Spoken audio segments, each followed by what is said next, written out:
This is day 3 of CEO 2017, baby. I am here on Sunday, Father's Day. Happy Father's Day to all the fathers out there, especially my dad. I love you. Happy Father's Day. And right now, I'm about to go check out the top 8 for the Injustice tournament. Let's see who's going to take the crown today. I'm also going to have the chance to talk to Sajum, who has a YouTuber and a commentator for this tournament. So right now, he is off the rest of the weekend. And we're going to talk to him today, get a little interview, just to have a little conversation, get to know his channel as well. So look him up, all right? We'll see you later.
This is some sick competition happening right now in front of our very eyes. This is the last of the Mohicans, baby. These guys are going for it all. Now, #1 prize, that money. Get money.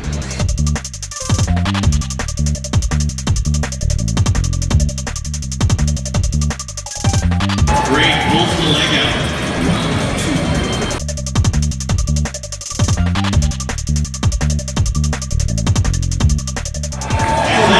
It's going to be a lot of damage here. One picks up.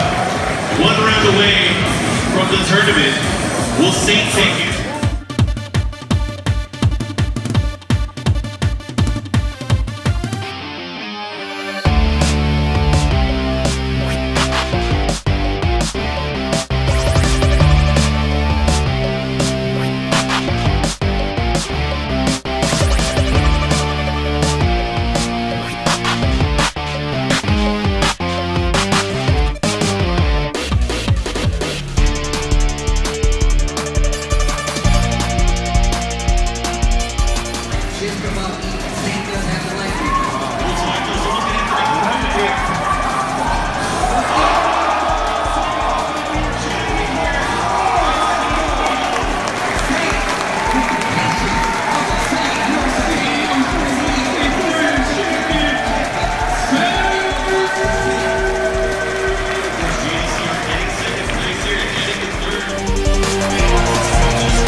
All right, here we are at CEO 2017. I'm finally caught up with the man himself, Mr. Sajum. Thank you so much for taking the time out today for your busy schedule. Yeah, it's a pleasure, dude. I always like doing interviews. Awesome, man. Well, first of all, I just got to ask you, how did you get into video games, fighting video games?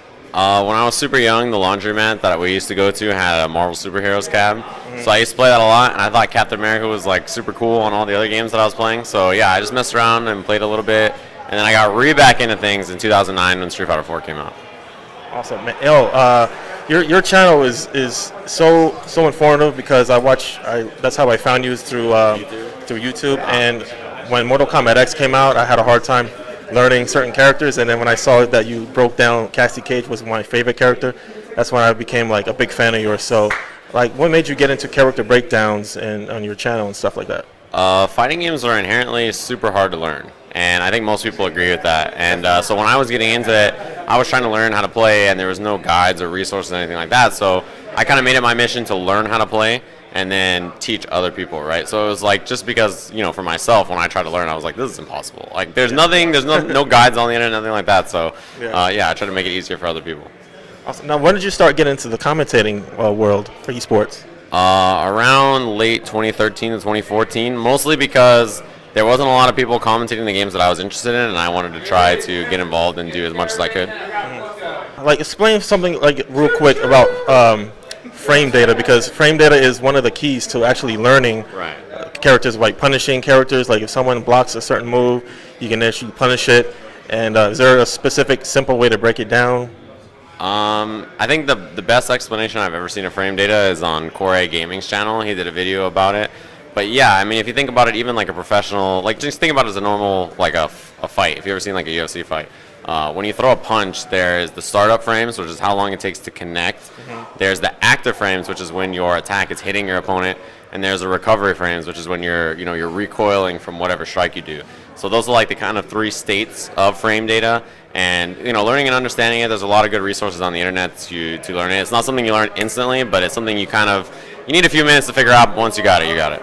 Yeah, I find myself getting better and better just by watching videos like yours, and it does take a lot of practice, and it takes a lot of fight IQ to actually break down certain characters and learn everyone's everyone's weaknesses and strengths and stuff like that. So thank you so much for doing your channel. Last but not least, who do you think is going to take the Injustice top 8? I believe, so look, SonicFox didn't lose it. So he got put there by my boy Theo.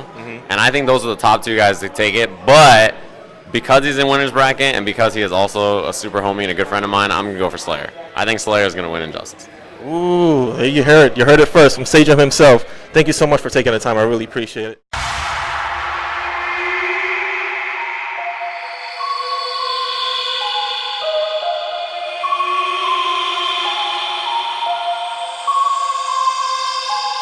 Time isn't a straight line. Our experiences in the past and the future occurred before.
Slay the dragon. Let's see what happens.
and the future occurred before.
Isn't a straight line.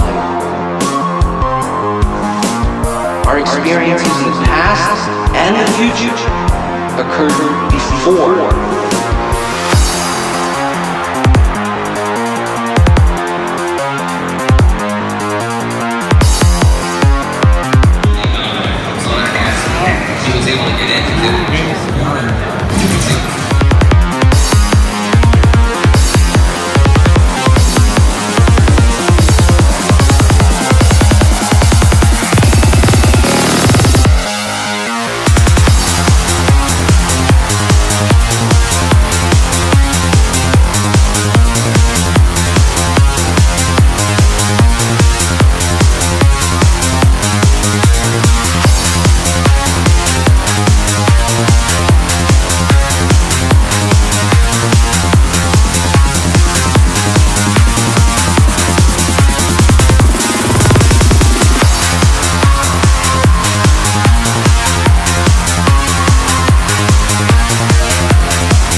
Finals.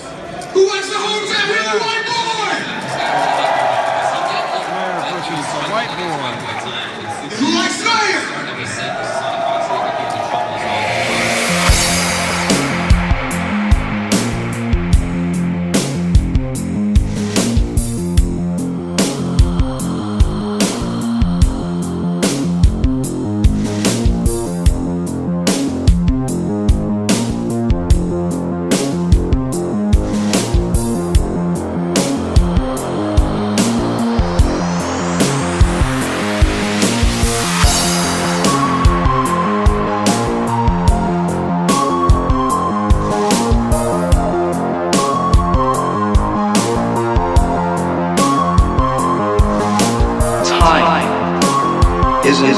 great line. Our experience.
Injustice, yeah! That was good. That was a good match. SonicFox took third place. I thought he was gonna take it all, but you know, you can't win them all, man. You just can't win them all. There's so much competition out there, and you know, it's very rare that you see him lose. But he did a good job. White Boy did a great job. Slayer didn't get a lot of love from the crowd, man. I thought he should get some love. He competed his ass off to work his way out of the loser bracket, and he reset the whole bracket, and he almost took it. So mad love to Slayer, man. Show that kid some love. He deserves it. So listen, man. A lot of people think that the whole gaming community is a waste of time. A lot of stereotypes is, oh, it's all nerdy people. It's people who have no life, and this and this and that. Look, these guys work their asses off trying to be the best at this game. It is not easy. You know how much hours you got to put in to be that good at a game like this, like Street Fighter, Injustice. It is so difficult to be the best in the world at a game like that because everyone is playing it. And these guys really put in the hard work, the time to perfect their craft, and they deserve a lot of respect for that. And I just want to open the eyes of the gaming community, or you know, people who aren't familiar with the gaming community, the whole esports stuff. You know, that, you know, a lot of people, they can make a living doing this. Some people, this is all they do. This is their job. SonicFox is sponsored by AQUAMAN, and Rick Fox from the Lakers is actually the head of that whole sponsorship. He's the man of that whole AQUAMAN. He created it, and you know, that's how big deal. I didn't even know Rick Fox was a big fucking gamer this whole time. So yeah, the gamers deserve respect. Show some love, and stop making fun of them. You know, this is a community that is very passionate, and it brings a lot of people together. That's what I love about the gaming community. It brings people from all different backgrounds, cultures, all over the world. It brings people together to have a good time, and that's what I love. That's what I love about the gaming community. So I hope you guys enjoyed everything that I had to show you guys, and we'll see you next year, hopefully. It's going to be in Daytona, not Orlando, so maybe I can make it out there. Please like, subscribe to the channel, and I will see you guys in the next video. Peace out. Much love.